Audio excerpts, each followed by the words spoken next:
In recent years, reforming the physical image of the far right has been another ongoing project of theirs. I want to highlight two aspects of this: the alt-right and the appropriation of symbology. You may have heard me refer to the alt-right a couple of times now. It's not synonymous with the far right, which we use very intentionally as a non-specific umbrella term for many different movements and organizations that promote extreme right-wing values. The alt-right was a specific movement meant to provide an alternative to the mainstream right-wing for conservatives who felt the mainstream right didn't go far enough. The alt-right thrived during Donald Trump's first presidency, but has largely subsided or been subsumed into more extreme movements by now. Unfortunately, the alt-right was very good at bridging the gap between the mainstream right and the extreme right, and many of its participants also put a lot of effort into reforming the image of far right-wing activists into something more mainstream and respectable. At the same time, a lot of the pseudo-intellectual ideologues started getting into the mainstream via podcasts, or streaming, or talk shows, which helped the image reform, as well as normalizing far-right rhetoric in mainstream media. So it's worth asking at this point, I'm sure you guys could name someone off the top of your head who would fit this description. First one that comes to mind for me is Nick Fuentes, who is self-admittedly a neo-Nazi, despite others trying to portray him as not a neo-Nazi, so he's a little bit more palatable. But he's huge in online communities. He got chased off of the internet a few years ago because he was a neo-Nazi, but he's made a resurgence and is starting to now plant those seeds again, especially in young men's minds of, oh, you're disgruntled? Become a Nazi like me, in much more coded language. I would also like to add he was recently arrested for battery. Oh yeah, he beat someone up because they went to his house or something. The person that first comes to my mind is Tucker Carlson, former Fox News host, who, when he was on Fox News, was one of, if not the most watched person in America, if not the world. He has since been fired, but is still spreading right-wing talking points. In particular, he's currently very pro-Russia and even went and interviewed Putin in Russia specifically. I think, thinking of the pseudo-intellectual side of things, Jordan Peterson is a big name that comes to my mind. Obviously, he is a very highly educated man, and he leverages that a lot, using academic language and very complicated rhetoric to spread some very hateful ideologies, but it makes it a lot more palatable to people because they think that he must know what he's talking about because he's so smart. So it makes people more likely to believe him. Well, that pseudo-intellectualism is something of a theme. There's a whole thriving community of these far-right pseudo-intellectuals, and we see it a lot at the intersection of classics because they love to write about the classics. Pharos is a wonderful site if you want to see some examples of that, and like I said, I'll be linking a few of their articles. They have some interesting takes that are completely ahistorical and not cited at all. I personally think of less on the intellectual side and more on the mainstream culture side. Popular YouTubers like PewDiePie. I don't know if he's still relevant. I don't know what he's up to these days, but he was responsible for putting a lot of neo-Nazi stuff on main for a while there. I think part of the problem with PewDiePie was less so himself and the fact that he associated with other people. He was pretty sanitized for a long time, and I believe he's back to being pretty sanitized, but he had a long history of being friends with people that were very problematic. So he was a very milquetoast entry to the pipeline for a long time. He has also said the N-word on stream before, though. So I understand He had a sanitized image for quite a while, but I would like to remind people that this man has used racial slurs on live stream. Yes, absolutely. That was his one big claim to fame a few years ago was full hard R, the N-word, while playing a video game. To my second point, we come back to the issue of aesthetics. Any successful movement needs to have a strong sense of aesthetic. It's basic marketing. Aesthetics help influence public perception, and they provide a sense of communal identity to members. And here we see a lot more of the classical material at play. The far right love classical imagery. Identity Europa used it in their posters, as I mentioned. Spartan imagery, in particular, is found on all levels of the far right, from the memes they share, to their fitness programs, to the costumes they wear, to the January 6th insurrection. I didn't have time to cover the entire complicated topic of the Spartan Mirage, but that is something that is well documented in thriving and far-right spaces, so I recommend interested parties look that up. Far-right extremists are also keen on appropriating religious or mythological symbols. This habit hails back to the Völkisch nationalist movement in Germany, which led into the Nazi regime. Everyone knows that the Nazis liked Nordic symbols. What they might not know is that this was part of a whole nationalist movement in Europe, where the countries of Europe reacted to increasing globalization by looking for new ways to form their own nationalist identities. In Germany, from the end of the 19th century onward or so, the Völkisch movement took off as an ethno-nationalist movement to establish an authentic German identity. They drew inspiration from German Romanticism, pre-Christian Germanic paganism, and elements of the Holy Roman Empire. They became increasingly anti-Semitic over time, viewing Jews as a completely separate, non-German people. Today, you will still find far-right groups like the Soldiers of Odin, who directly appropriate pagan symbols or concepts for their own means. It's a huge issue in both academic study of European culture, as well as in neo-pagan communities. You can never be quite sure whether someone wearing a Mjolnir amulet around their neck is going to be an academic, a chill progressive neo-pagan, or a literal Nazi.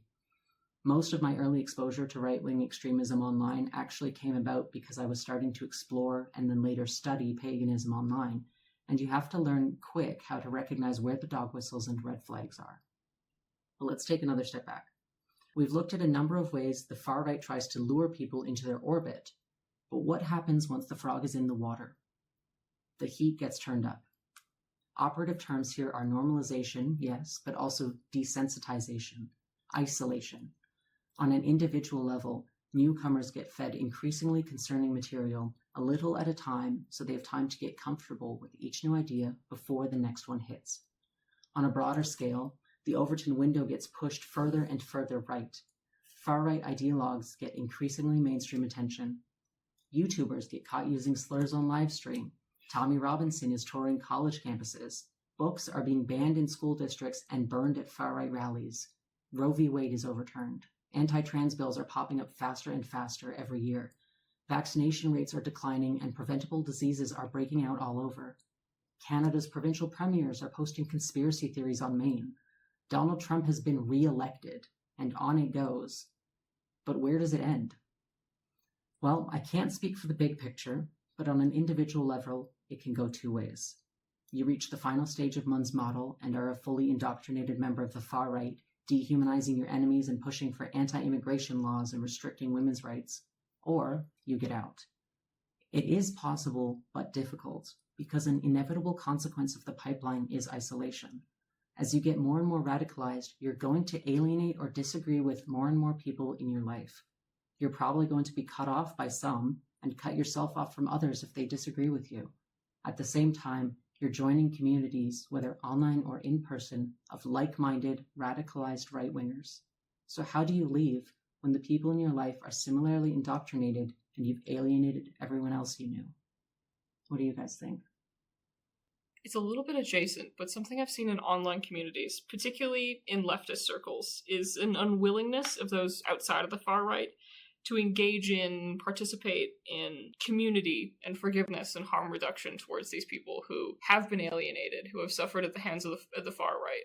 Perhaps not suffered at the hands of the far right in the same way that a person of color has, who's been attacked in the street, but there's a deep level of indoctrination and a level of compassion and empathy that can be extended to people who are working to actively get out, who are working to recover. There is a personal responsibility to not being a bigot, but it's difficult to get out when everyone on the outside is pointing at you and calling you a Nazi, however true that might be. I think a key point here is teaching empathy on both sides of the issue, both towards, like you were saying, towards people who are trying to get out of this mindset that is very hard to break out of.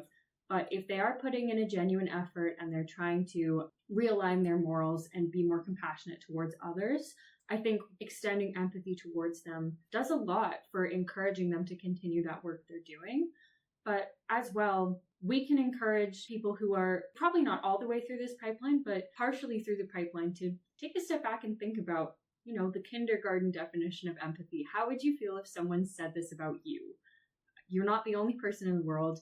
Your racial or ethnic group is not the most important because other people have individual experiences and their lives have value. And I think teaching that early on can kind of cut people off at the pass, hopefully. Once they're already in, it's really, really hard to get them out.